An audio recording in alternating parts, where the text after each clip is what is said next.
Oui, bonjour. En fait, les emmerdes, elles continuent. Et une fois, déjà hier, la curatelle, elle me joue du cinéma, la bonne femme, elle est venue avec sa chef. Alors, elle, ma curatelle, on dirait un robot, quoi. Elle est bizarre. Alors, sa chef, apparemment, elle est perverse comme l'autre, là, que j'avais avant. Euh, ils font des. Ah bah, ils disent des choses inutiles que vous savez. Et l'essentiel de ce que alors, l'essentiel de ce que vous aimeriez, ils le font pas, ils se déchargent et il y a des magouilles, en fait. Parce que pour les impôts, il y a eu une déclaration, en fait, et c'est pas moi qui l'ai faite. Et elle a dit que non, c'est pas elle. Alors forcément, c'est l'autre d'avant. Ouais, elle reporte la faute sur, l'ancienne, parce qu'elle a remis, l'ancienne adresse de 5 rue du Lion d'Or à Loudun, là où j'ai eu des grosses emmerdes. Ça continue. Et alors, ça s'est mal passé et je lui ai dit: «Vous êtes» à la fin, alors la chef, elle a l'air vraiment idiote, quoi. L'autre, on dirait un robot, quoi. Je me voyais en vouloir d'être, à moitié idiote aussi. Mais ils disent que des choses, pas normales. Ils se contredisent, ils disent mais c'est bête. Elles sont bêtes. C'est, ça se voit qu'elles font partie de cette secte. Ils ont tous le même air, la même façon d'être, hein, que mon ex, eux, les drogués, tout ça. Et alors même, ici, là, ils se connaissent, comme à Loudun, et ils sont sans émotion et l'air de rien et ils se foutent de votre gueule, en fait. Voilà. Et alors, c'est des imposteurs. Ils répondent ce que les autres veulent entendre. Mais alors moi, je suis neutre, voilà. Je suis neutre, j'en parle comme à tout le monde, enfin, sauf à certains, j'ai arrêté, à mon ex, je lui parle plus du tout depuis longtemps. Aux voisines, j'en parle plus du tout là, aux voisins là. Bon, le propriétaire, je suis obligée de lui parler puisque mais là, ils m'ont fait un cinéma là, avec une philo là et comme je vous dis, il y a du trafic humain et il y a de la je pense voilà, trafic d'organes, génétique, clonage. Moi, je suis victime des médecins, donc ils sont allés à la douche et tout, ils cherchent une fuite. Dans mon appartement, on voit rien de la fuite. On voit rien. Il me casse les couilles là. Ah ouais. Il me joue le cinéma des joints et tout là, mais c'est chiant. Hop. Parce que l'eau que je peux mettre par terre quand je prends une douche, c'est pas tant que ça. Et en général, j'essuie. Euh, et voilà, ils sont venus, j'avais pas essuyé parce que j'avais le marché. Mais et en plus, j'en prends pas tous les jours, vous voyez. Hein, c'est pas, c'est tous les 3 jours, quoi, à peu près. Voilà, moi, je me salis pas beaucoup. Alors, à moins que je sente mauvais sous les bras, voilà, ouais, c'est tout. Je me salis pas énormément, donc j'ai pas besoin de me laver tout le temps comme ça, là. Bah non, hein. Par contre, les mains, oui, je me les lave souvent. Ah mais elles restent sales quand même. Mais ça, c'est dû à la sclérose systémique. Alors, les oreilles, je les ai beaucoup triturées et le sang, il est noir. Voilà. À mes oreilles, ce que ça sécrète, la peau, c'est noir. À certains endroits de ma peau, ça va être noir. À d'autres endroits, ça va être encore un peu de la pâte blanche, du sébum blanc, mais à d'autres endroits, c'est noir, noir. Alors, c'est plus vraiment des points noirs, c'est du sébum, oui, mais comme ces petits moyens vaisseaux qui éclatent sous la peau, euh, effectivement, je dois sécréter du sébum avec du sang, quoi. Et c'est noir. Voilà. Et c'est une maladie très dégueulasse. Et là, j'y touche plus à mon oreille. J'y touche plus. Je vois pas ce que je fume. Mais vous voyez, alors derrière non plus, j'y touche plus. Enfin, j'y ai touché aujourd'hui. Bon, les docteurs, ils m'ont dit, n'y touchez pas, ça va s'infecter. C'est vrai qu'à gauche, ça s'infectait, mais j'ai maîtrisé la chose. Et alors, ce qui s'infectait, en fait, c'était tous les petits fils que j'avais cassés. Alors, ça a gonflé, j'ai retiré, j'ai fait des masques à l'argile, et j'ai désinfecté aussi avec de la pierre d'Alain, de la poudre pierre d'Alain. Ça fait bien. Alors, le vinaigre, j'ai utilisé du vinaigre aussi, mais en fait, ce qui est le mieux, c'est la poudre de pierre d'Alain. Et après, j'ai fait le masque à l'argile. Alors, je mets des huiles aussi pour apaiser. Mais ça va. Là, ça va, j'ai pas mal.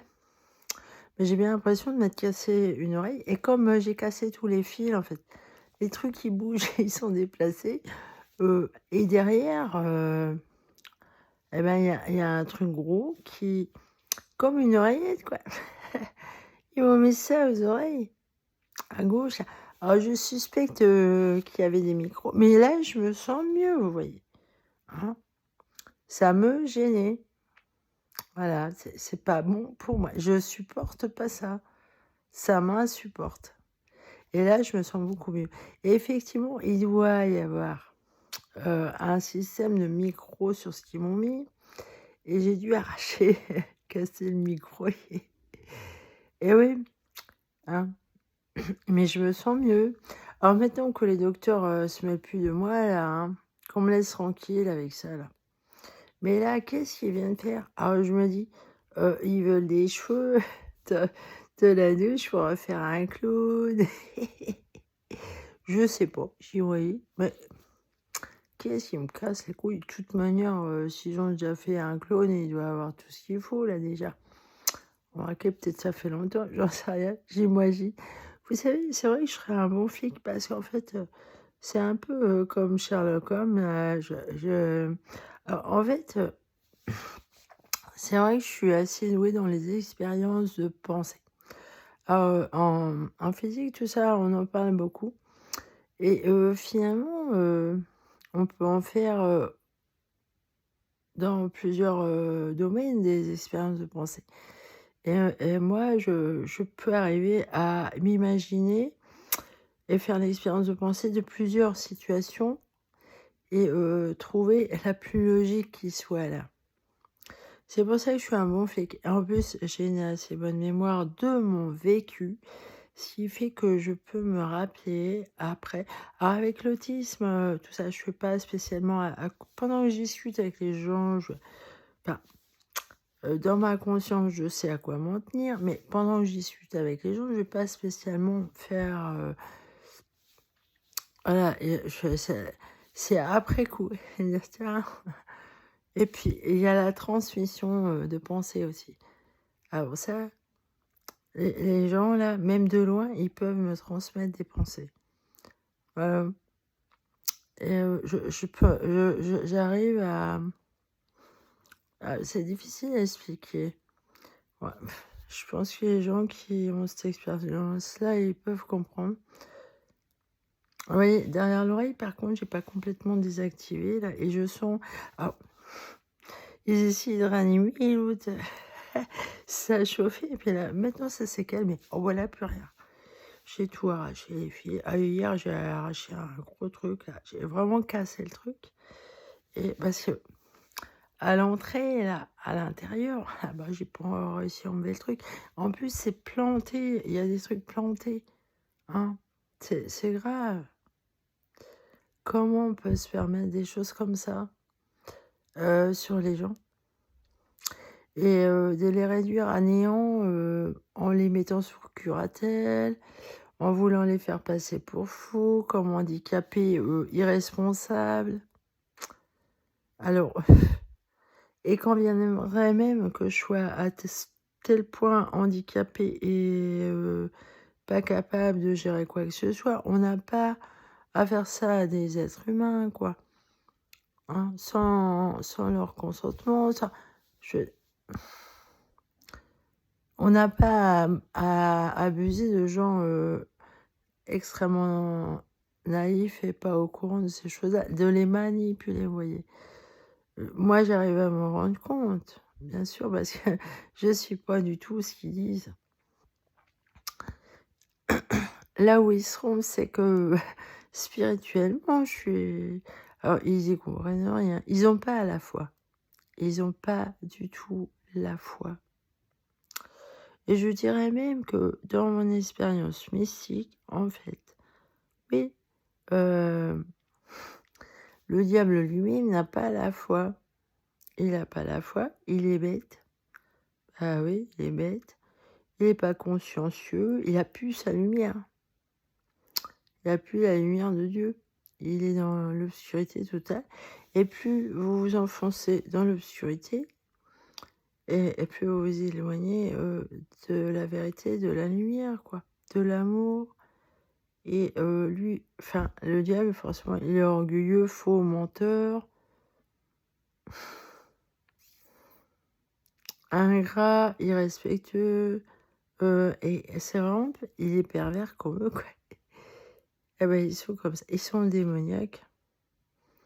Ce sont des suppôts de Satan, voilà, c'est ce qu'on doit dire et ah ben, même s'ils vous font des jolis sourires, mais ils sont bêtes. Les gens qui sont faux avec la vie sont bêtes. Bah, ils perdent leur temps parce que, ils appauvrissent, leur vie, leur esprit, ils perdent leur temps. Ils me le font perdre, OK, mais eux, ils perdent plus. Parce que, moi, mon avantage, c'est que j'intellectualise les choses.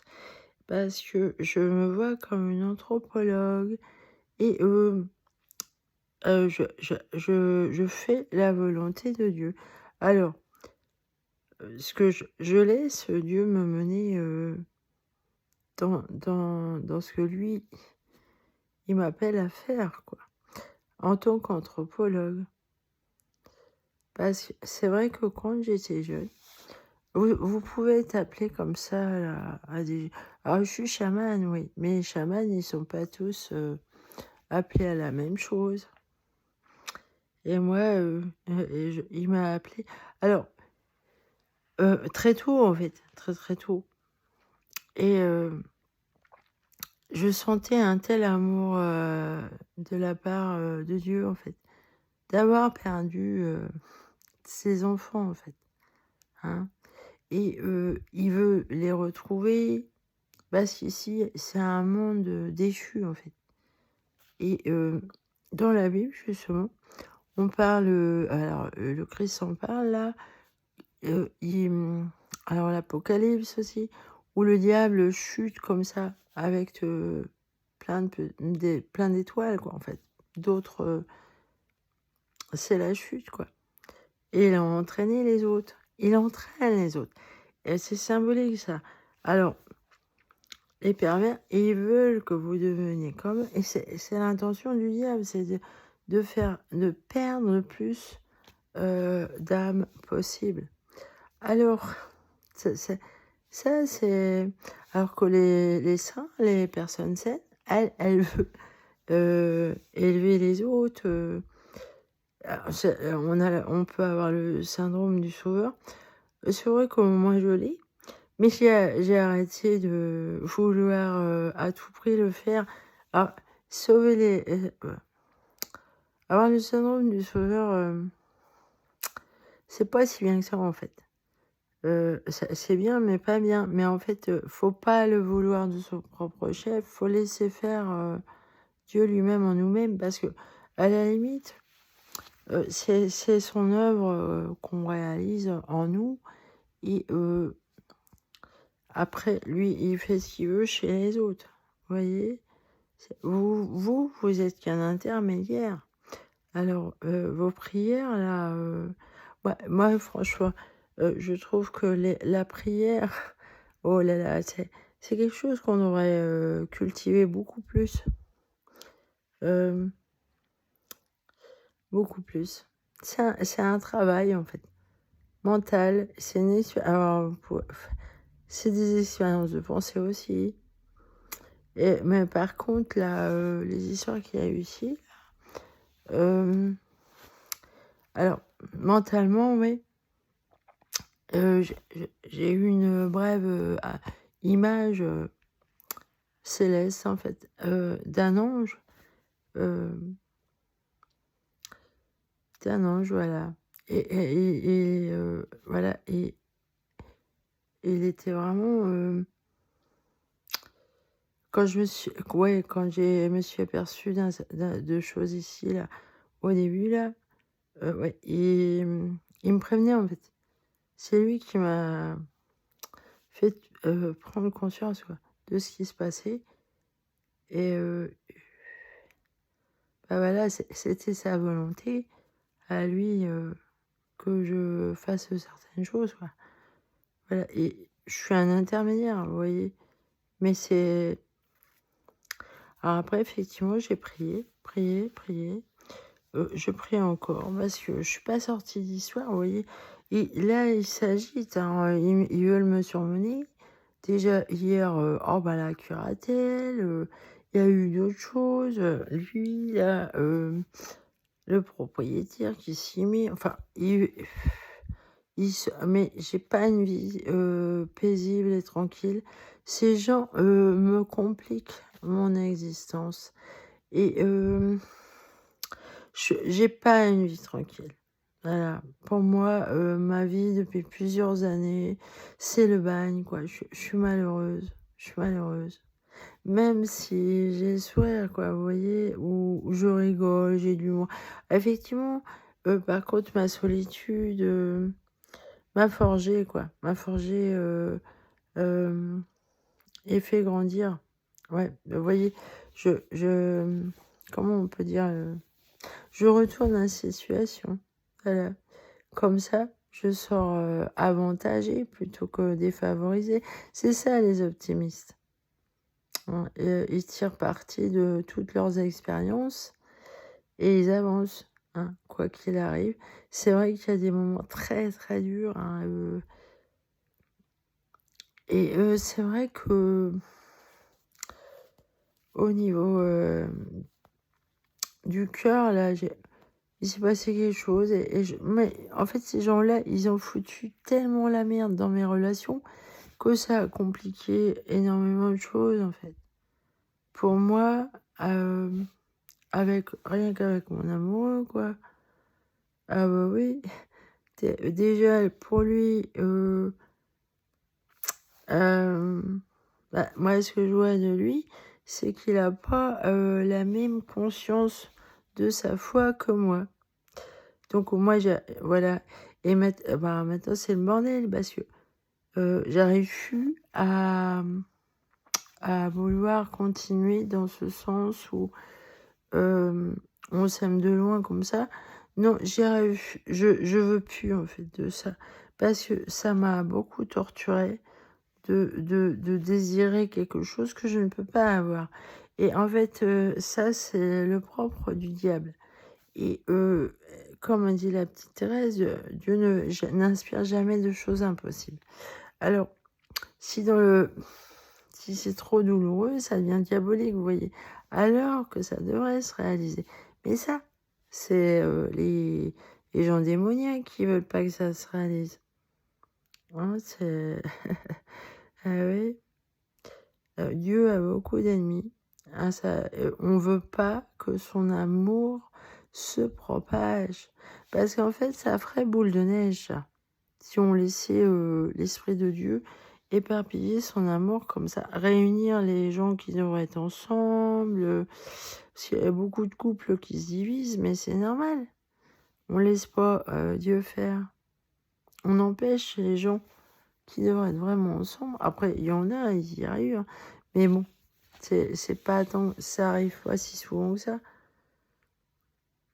Ouais, mais là, on me cherche des emmerdes, hein. Ouais. Déjà, là, on m'a fait faire une garde à vue. On m'a pas dit que c'était une garde à vue. On m'a mise devant un psychiatre. S'il avait voulu, il m'aurait fait interner. Vous imaginez si j'étais tombée sur un pervers, quoi, comme la bonne femme, là? en 2020. Mais j'ai les boules, moi. J'ai pas envie de me retrouver dans leurs hôpitaux. Il me faut. Alors là, j'ai un peu plus confiance parce que je pense qu'ils prennent conscience vraiment que mon problème, moi, ce qui a mis en déroute, en fait, tous les gens qui m'ont suivi en en psychiatrie, là, c'est que ils ont été menés en bateau, quoi, par la famille et par mon ex, parce que c'est lui qui m'a mise là-dedans et qui a appuyé sur la schizophrénie, mais je ne suis pas schizophrène. Non, je suis spirituelle, mystique. Et lui, mais il n'a pas la foi, lui. Lui, il délire, en fait. Lui, il délire, par contre. Mais la foi, la spiritualité, tout ça, c'est des choses sérieuses, voyons. Bah, bien sûr. Alors moi, j'ai une famille et une ex-belle famille, je dis ex, qui eux, pour eux, c'est... Alors, la belle famille, ils sont plutôt satanistes, hein, certains. Alors, deux de ses sœurs, une de ses tantes, son beau-frère, et lui, oui, ils sont satanistes, ils sont dans cette secte. Elle est sataniste, cette secte. Oh Dieu, pour eux, non, ça n'existe pas, Dieu, en fait. Voilà, c'est... Ils sont complètement dans l'illusion et sur une mauvaise route, quoi. Ils n'ont jamais été ouverts à moi. Jamais. On n'a jamais vraiment discuté sérieusement, non. Pour eux, c'est inconnu ce que moi je sais. Ce que moi j'ai vécu. Par exemple, j'ai été dans un monastère. Ils sont jamais intéressés à ce que j'ai vécu dans mon monastère. Pourtant, c'était sérieux. C'était pas du délire du tout. Mais j'ai vraiment la foi. Et j'ai vraiment étudié la Bible, tout ça. Ils sont nuls. Ils pensent que les gens religieux sont pas des intellectuels. Mais si. Ah bah le Christ, pour moi, c'est un surgénie, lui. Il faut voir ce qu'il dit. Il a fait... Moi, maintenant, arrivé à 50 ans, là, le bilan que je fais, là, de ça, c'est que je me rends compte, oui, le mec, il était surgénial et en avance sur son époque. Oh oui, très, très en avance. Oh là, il allait trop loin, en fait. Alors lui, il allait vraiment trop loin et il s'est fait zigouiller à cause des pervers. Voilà. Moi, c'est comme ça que je vois les choses. Après, il faut arrêter de fantasmer le Fils de Dieu, né d'une vierge. Enfin, c'est vrai que les religieux, souvent catholiques, tout ça, même dans orthodoxe ou, je sais pas, protestants, ils sont un peu mièvreux, quoi. C'est genre poupée Barbie, quoi. Mais maintenant, on est des... Non, il faut remettre les pieds sur terre. Ah, on est, alors déjà, fils de Dieu, on est tous, on l'est tous, ces enfants. Après, peut-être, oui, il y a une hiérarchie. Alors moi, ce que j'en sais, oui, il y a une hiérarchie. C'est un peu, comment dire, c'est un peu comme une expansion, vous voyez. Hein, voilà. Mais tous sont unis, quoi. C'est une chaîne. Après, il y a des mystères, hein. Mais faut arrêter de fantasmer, parce que en tout cas, l'amour de Dieu, il est égal pour tous. Tous. Après, il y en a, ils ont des fonctions beaucoup plus importantes que les autres. Et en fait, ils portent une charge. Ça, alors oui, ils portent une charge. Ils ont à charge les autres pour leur montrer la voie. Si... Mais on serait au paradis, il n'y aurait pas ça à faire, vous voyez, je pense pas. Après, je sais pas comment tout est... Je sais pas comment c'est le paradis. Là, je suis là, donc chaque chose en son temps. Mais bon, j'ai des bribes de choses et l'intuition de ce qu'il peut y avoir. Mais c'est pas, je peux pas en avoir conscience comme puisque je suis là, hein, et ça me perturberait, heu, parce que je pourrais pas faire attention à tout ce qu'il y a là. Là, faut que je me concentre à ici, là, et mais ça devrait être tout le monde, quoi. Voilà. Après, enfin bon, je vais m'arrêter, je suis fatiguée, ça fait déjà 25 minutes. C'est plus long à charger après. Voilà, bonne soirée.